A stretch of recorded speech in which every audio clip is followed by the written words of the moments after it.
Hey, everybody. Before we start today's episode, I've got to tell you something very exciting that's happening on April 10th and 11th. I'm doing a workshop called The Reboot, which all started 15 plus years ago when every day I would wake up thinking today is going to be the day where everything falls into place, and then it wouldn't be the day where everything would fall into place. I would mess up. My kids would push back. And there was this one night that began it all and started a chain reaction. But this one night where I was in my bedroom or my bathroom, I was locked away. Many different versions of this happened where I would escape.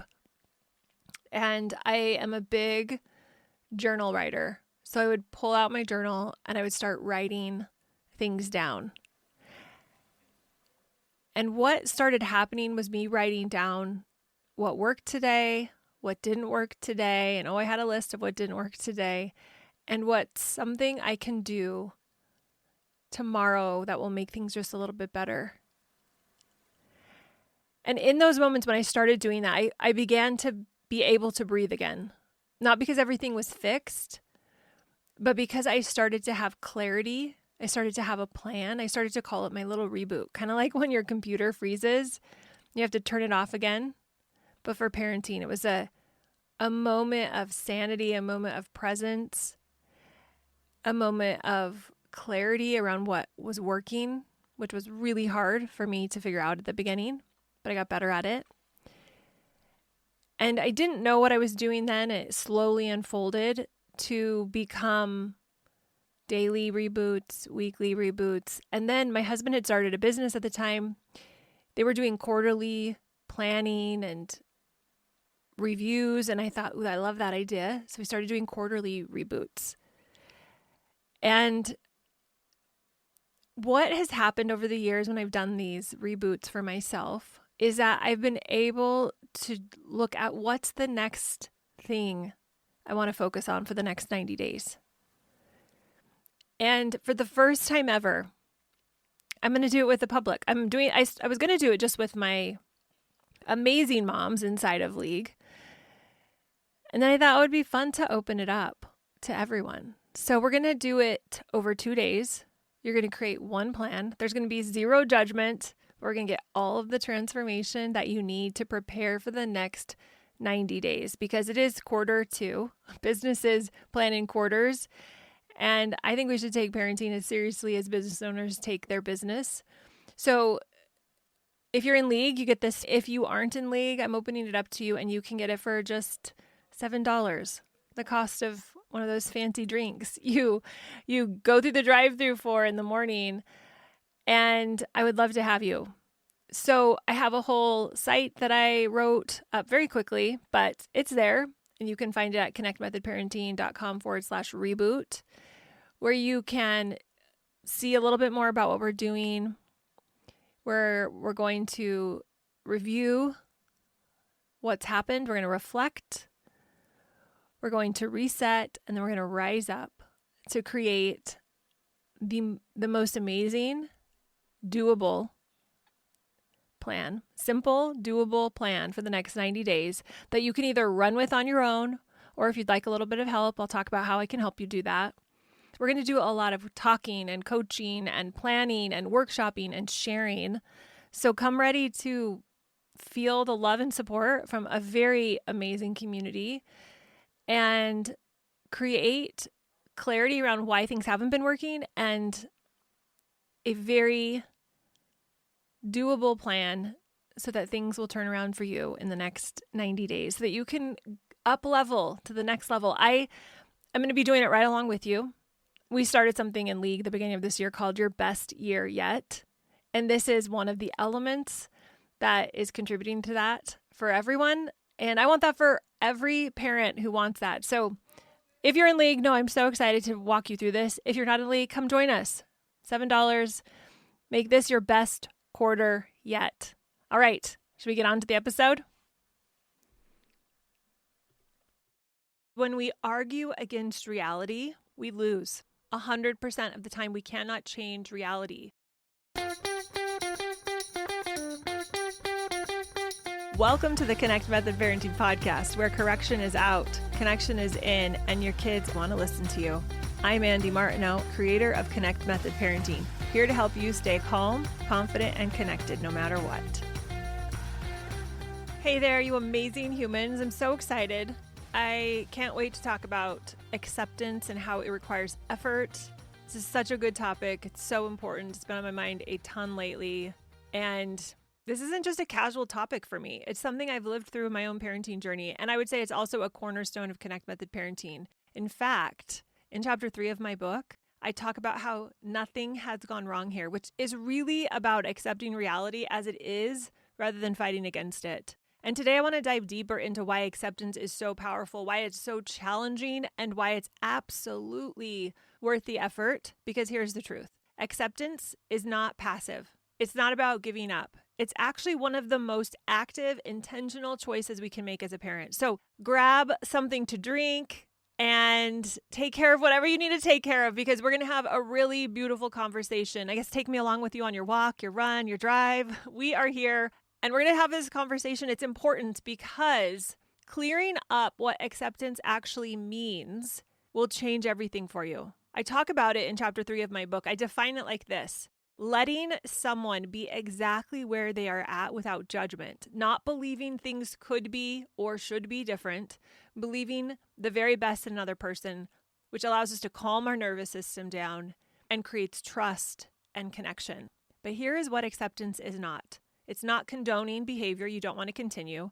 It's not encouraging or indulging problematic actions. It's not about giving up on boundaries and limits. And I think this is why so many of us get stuck. We think if we accept our child's tantrum or our child's attitude, our teenager's attitude, let's say that, our teenager's attitude, we're somehow saying, this is fine, keep doing this forever. But that's not what acceptance means at all. Acceptance is simply acknowledging reality without fighting against it. Because when we argue against reality, we lose. 100% of the time, we cannot change reality. We can't control certain things. We get confused about this. We think we can control all of these things: our kids' attitude, the state of our, of the weather, if our car has a problem or not. We want to control everything. And that is when we get so disappointed. That is when we argue against reality and we lose 100% of the time when we try to change what is. When your child is having a meltdown in the grocery store, acceptance means acknowledging that this is happening right now. My child is overwhelmed. Nothing has gone wrong here. It doesn't mean you want the meltdown to continue indefinitely. Acceptance is about dropping judgment of ourselves, of our children, of the situation, and seeing things clearly so we can respond effectively rather than react emotionally. I was working with a mom once who was really struggling with her daughter's behavior. She kept saying she shouldn't be acting this way. She knows better. And I gently pointed out that this thought that her daughter shouldn't be doing what she was clearly doing was causing her so much pain. When she was able to shift to, my daughter is struggling right now, she needs my help, everything shifted. Her frustration decreased, and she was able to connect with her daughter in a way that actually helped. Now, if acceptance were easy, we'd all be doing it all of the time. I really believe that because it does allow you to relax, allows you to engage your higher thinking and problem solve better, but it's not. It requires tremendous effort, especially at first. I remember one evening, I was out with my husband. This was, 15 plus years ago. And just to set a little background, my husband and I are both very strong-willed. We have strong opinions, and it caused us to have to work really hard at the beginning of our marriage to be united, to not be arguing. So we were in the midst of that phase. We were figuring out how to work as a team instead of work, in competition of each other. And we were out to dinner one evening, and I can't remember what he said, but he said something, and I was really upset by it. I went immediately into blame mode. I told him how hurtful that was, how rude that was. I was in full reaction mode. And at this point, I had been working on understanding my own mind, understanding my own behavior, my nervous system reactions for a while. I'd been inspecting my own thoughts, self-confronting. I had been trying to ask myself, is this true? Is this helpful? And all of a sudden, it caught up to real life. It was so exciting because we were mid-conversation. I still remember we were in the restaurant. We're sitting at a booth. We're across from each other. And mid-conversation, something shifted. I became aware of what I was doing for the first time, or one of the first times, that I had this clarity of awareness without the judgment. And it was both amazing and humbling to see it so clearly. I actually told him, hold on. I need to stop for a minute. I covered my mouth with my hands. I needed some physical representation of pausing. And I took a few deep breaths. I closed my eyes. I asked myself, is this true? Is this helpful?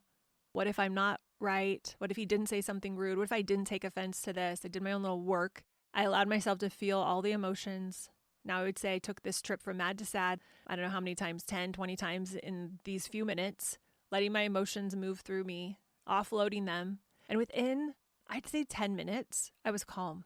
I had taken the emotional journey from mad to surrender, or you could call it sad. It's when we realize the futility of our situation. I talked about this a few episodes ago, facing futility, encountering futility. I went to that place. I was very victim-y. I was mad. I was blaming. I was judging.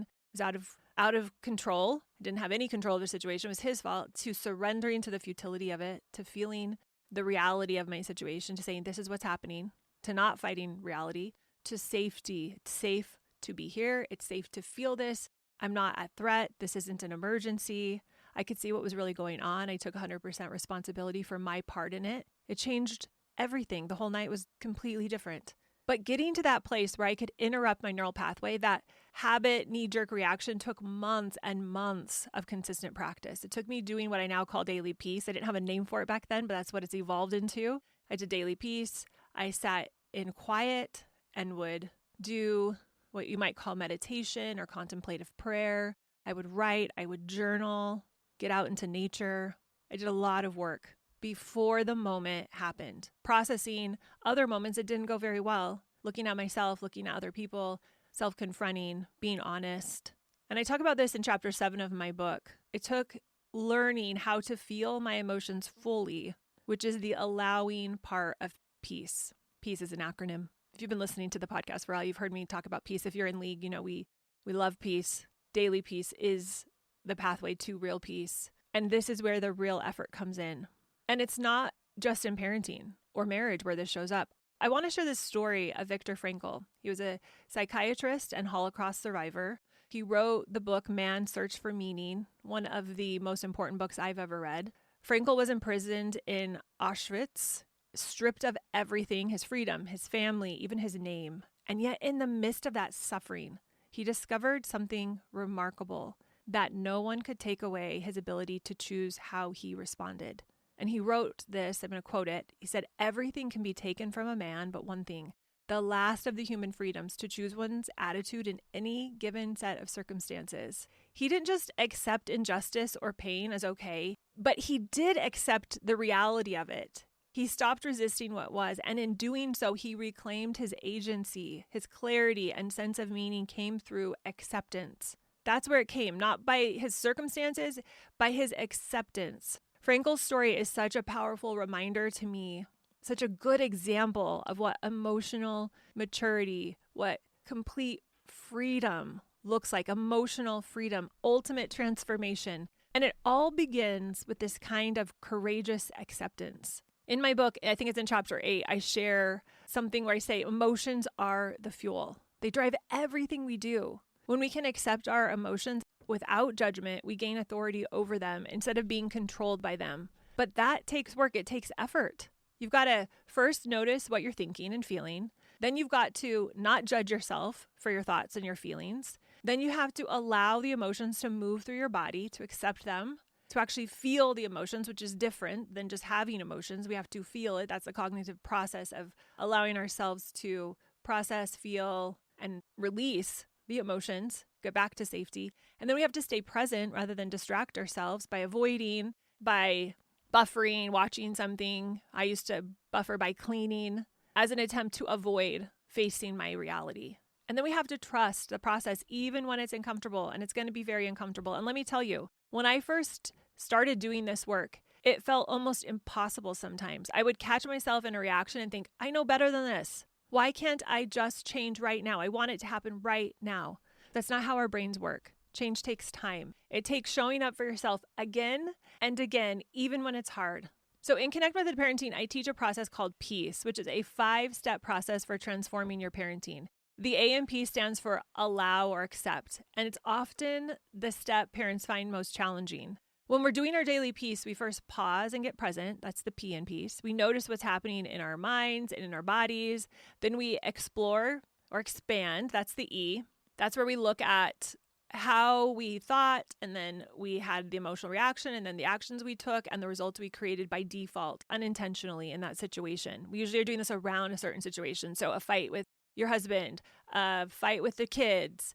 You're exploring it through a piece. And first you're looking at the unintentional way you responded. Then we look at the emotional state. The A is the allow, accept. This is where we intentionally stop. We look at our unintentional steer. We look at that situation and the thought we had about it and the emotional reaction and then the actions we took and the result we created.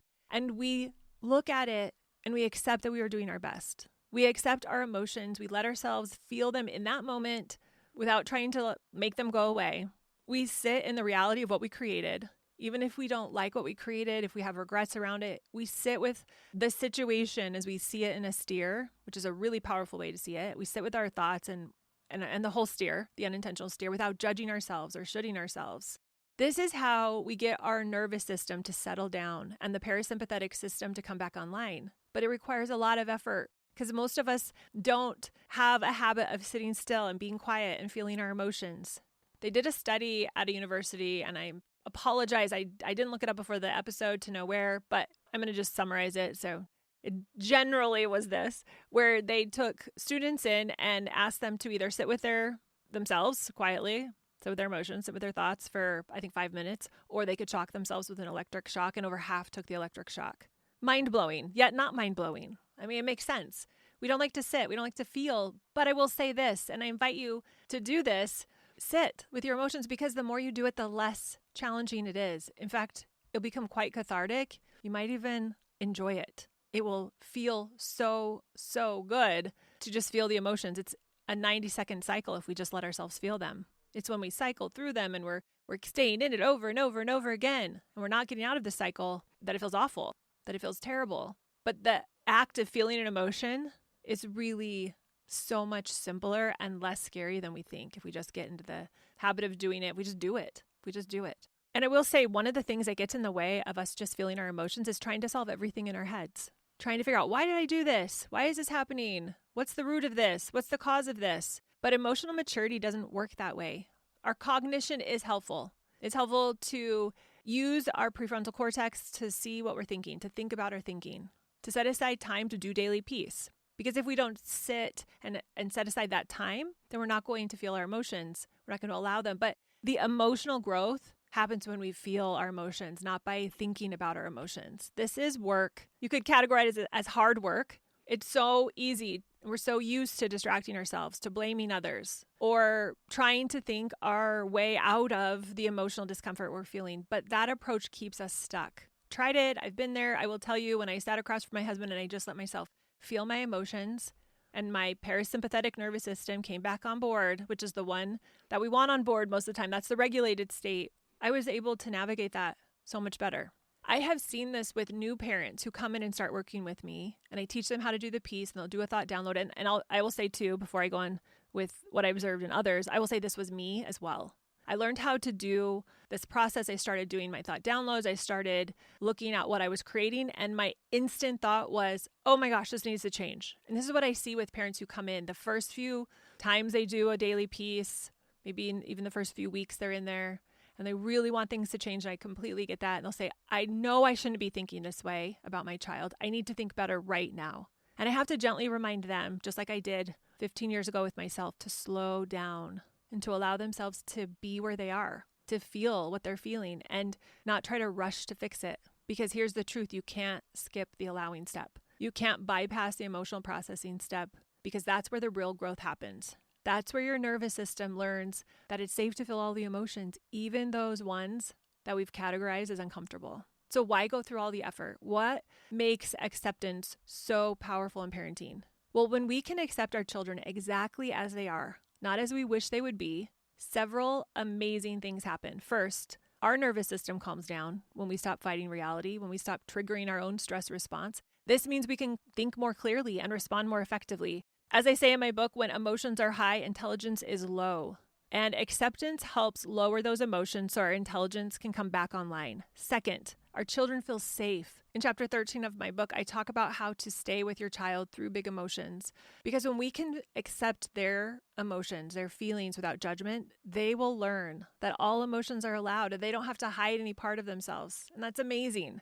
Third, we model emotional maturity. Our children learn how to handle their emotions by watching us handle our emotions. And so when we are accepting reality, when we're working through it rather than against it, they're going to see that. That's going to become their normal. They're going to learn to do the same. Fourth, we strengthen our connection. Nothing builds connection like being fully seen and accepted. So when our children know we accept them, even at their worst, that relationship becomes stronger and stronger. And finally, we become more effective. From a place of acceptance, we can set limits with compassion rather than frustration. We can guide rather than try to control. We can teach rather than punish.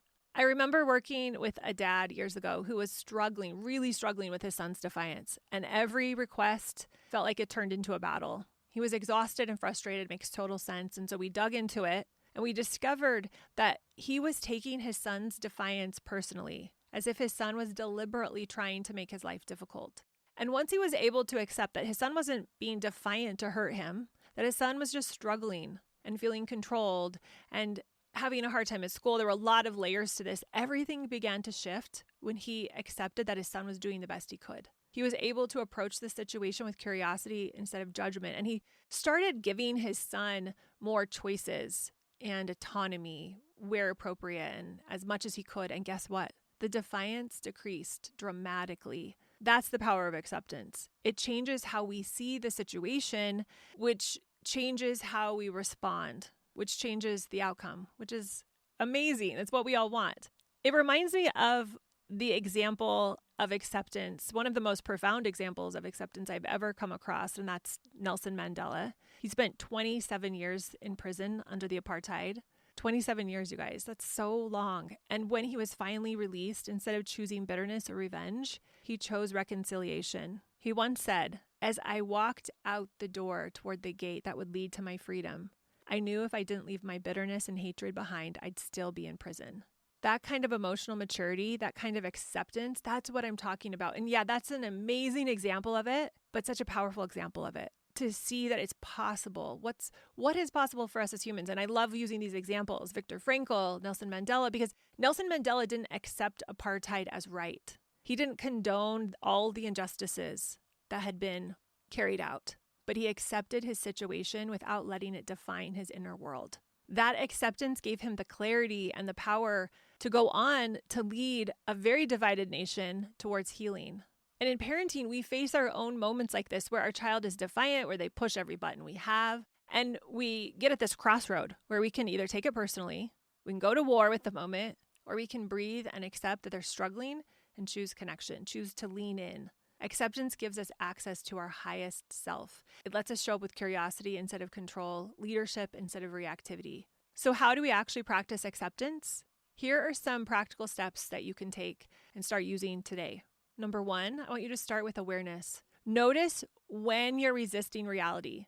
And you'll know you're resisting reality because phrases like, "this shouldn't be happening," or "my child shouldn't be acting this way." Those are going to be clues that you're fighting against what is. Number two, use the 6 acceptance questions. I outlined them in chapter 3 of my book, but I'm going to say them again here. Number 1, how does what they're saying make perfect sense to them? 2, what do their words tell me about them?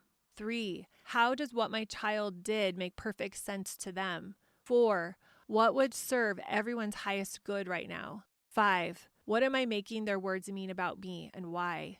6, do I want to accept what just happened? If no, why? If yes, why? If you use those questions and answer them honestly, you're going to discover so much about where you're at with different situations and different children, and it'll lead you one step further into acceptance. All right, number 3, practice the peace process daily. Set aside time every single day to go through all of those steps. If you're in league, you know exactly what to do. Open up the CMP app, go through peace. If not, do your best to do peace as you've heard me explain it on this podcast and in other episodes. Pay attention especially to the emotional part, step A, the allow part, where you're accepting your emotions and you're giving yourself permission to feel whatever comes up. Step 4, don't try to accept the biggest challenge first. Just practice with the smallest irritation, and then slowly, as you build your acceptance muscle, you can get onto the bigger things, the things that are more triggering, more frustrating for you. Now, if you're thinking, oh my gosh, I have to start accepting, the irritations, and that's hard, you're right, it is hard, but it's doable. And I want to share a story that helps frame what's possible. So when Stephen Hawking was diagnosed with ALS in his early 20s, he was told he had 2 years to live. And most people would collapse under the weight of that. And for a while, he did. But then, through acceptance, he shifted. He didn't accept it passively. He actively chose to work with his reality, with his diagnosis, rather than against it. He adapted, he found new ways to communicate, and from that place of what I would call radical acceptance, he ended up changing how we understand time, space, and the universe itself. He said, however difficult life may seem, there is always something you can do and succeed at. And that's what I want you to hear today. You don't have to like the hard things that you're going through. But if you can stop resisting them and start working with them, you're going to find a kind of power and creativity and peace that you didn't even know was possible. Acceptance isn't the end of your story. It's the beginning of something new, a new chapter, one that's rooted in clarity and agency and growth and commitment and possibility.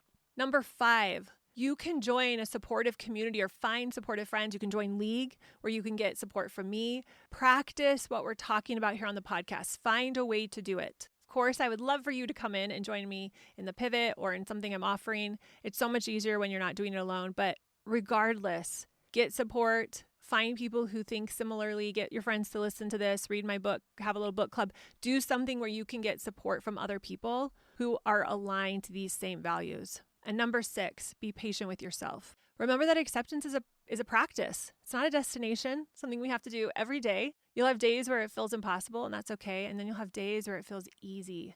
Either way, nothing has gone wrong. We're on a path of progression that we get to be on our entire life. And I want to emphasize this last point, being patient with yourself. It's so crucial. This work takes time. Your brain has to practice new ways of thinking. Just think about it. It's been practicing the current patterns for years, maybe decades, and those aren't going to change overnight. I wish I could tell you how they would magically change overnight, but it takes time. We have to work with what we have, and the way it currently works with our nervous system and our brain and our body, it just takes time. I remember when I first started doing this work, I would get so frustrated with myself when I couldn't immediately shift into acceptance. I would know better, but not be able to do better. And I'd think, I know better. Why can't I just do better? But that self-criticism only made it harder to accept reality because there's a natural delay between knowing and doing. Now I know that self-compassion is essential. So when I catch myself resisting reality, I try really hard to smile and think, oh, there I go again, wanting things to be different than they are. That's okay. I'm human. It happens.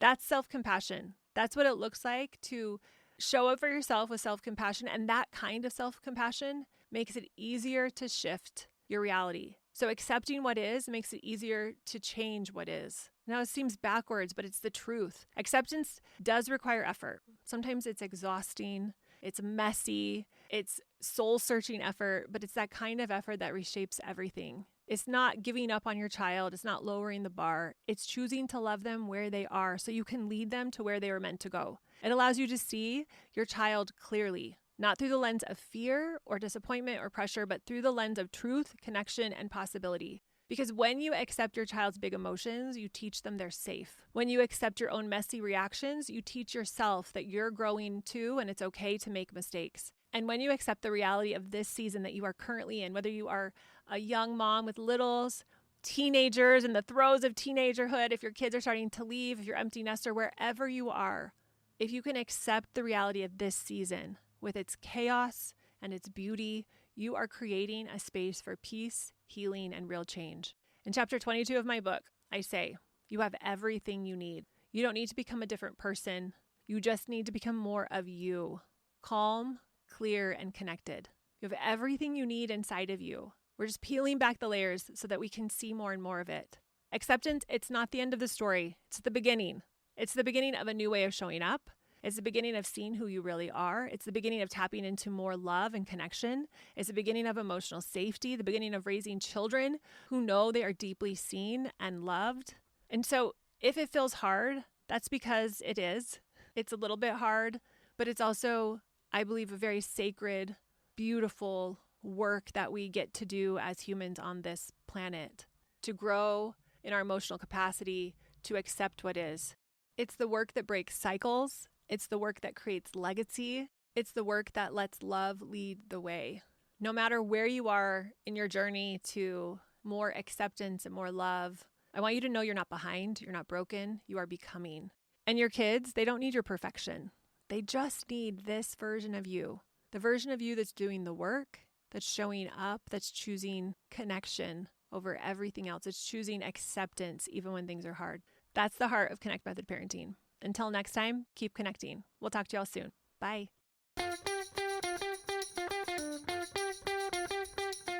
Thanks so much for listening, you all.